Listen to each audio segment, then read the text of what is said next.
Around 9:30 a.m., Ong Dorj and Lakbachiri left Camp 4 and started climbing toward the south summit with a thermos of hot tea and 2 extra canisters of oxygen, intending to rescue Hall.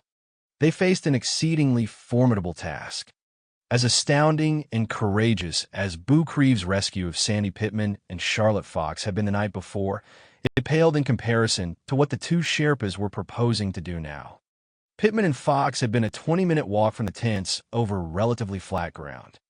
Hall was 3,000 vertical feet above Camp 4, an exhausting 8 or 9 hour climb in the best of circumstances. And these were surely not the best of circumstances. The wind was blowing in excess of 40 knots. Both Ong Dorj and Lakba were cold and wasted from climbing to the summit and back just the day before. If they did somehow manage to reach Hall, moreover, it would be late afternoon before they got there, leaving only 1 or 2 hours of daylight in which to begin the even more difficult ordeal of bringing him down. Yet their loyalty to Hall was such that the 2 men ignored the overwhelming odds and set out toward the south summit as fast as they could climb. Shortly thereafter, 2 Sherpas from the Mountain Madness team, Tashi Charing and Nawang Sayakia, a small, trim man, graying at the temples, who is Lopsang's father, and 1 Sherpa from the Taiwanese team, Tenzing Nuri, headed up to bring down Scott Fisher and Mukalu Gao.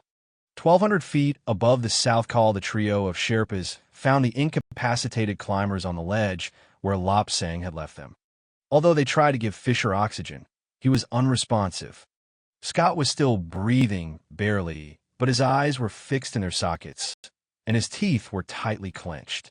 Concluding that he was beyond hope, they left him on the ledge and started descending with Gao, who, after receiving hot tea and oxygen, and with considerable assistance from Tenzing Nuri, was able to move down to the tents on a short rope under his own power. The day had started out sunny and clear, but the wind remained fierce, and by late morning the upper mountain was wrapped in thick clouds. Down at Camp 2, the IMAX team reported that the wind over the summit sounded like a squadron of 747s, even from 7,000 feet below. Meanwhile, high on the southeast ridge, Ong Dorj and Lakbachiri pressed on resolutely through the intensifying storm toward Hall. At 3 p.m., however, still 700 feet below the south summit, the wind and sub-zero cold proved to be too much for them, and the Sherpas could go no higher. It was a valiant effort, but it had failed, and as they turned around to descend, Hall's chances for survival all but vanished. Throughout the day, on May 11th, his friends and teammates incessantly begged him to make an effort to come down under his own power. Several times Hall announced that he was preparing to descend, only to change his mind and remain immobile at the south summit. At 3:20 p.m., Cotter, who by now had walked over from his own camp beneath Pomori to the Everest base camp, scolded over the radio, "Rob, get moving down the ridge." Sounding annoyed, Hall fired back, "Look, if I thought I could manage the knots on the fixed ropes with me frostbitten hands, I would have gone down 6 hours ago, pal. Just send a couple of the boys up with a big thermos of something hot, then I'll be fine.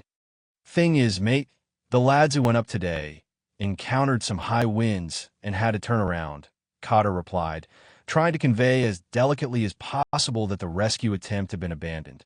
"So we think your best shot is to move lower.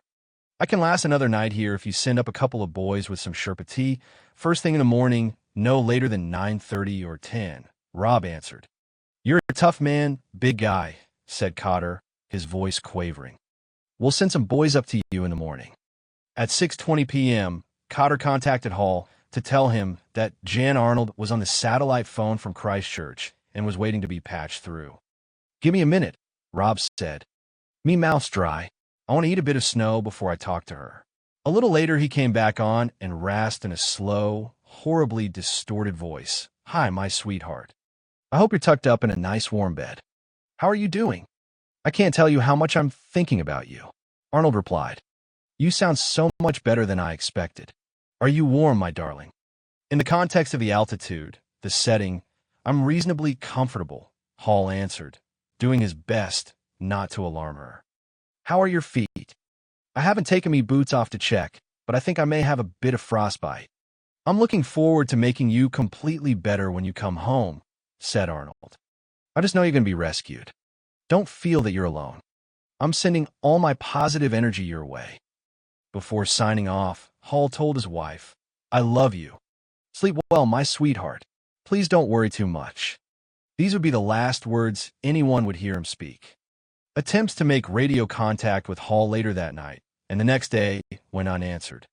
12 days later, when Breschers and Viesters climbed over the south summit on their way to the top, they found Hall lying on his right side in a shallow ice hollow, his upper body buried beneath a drift of snow.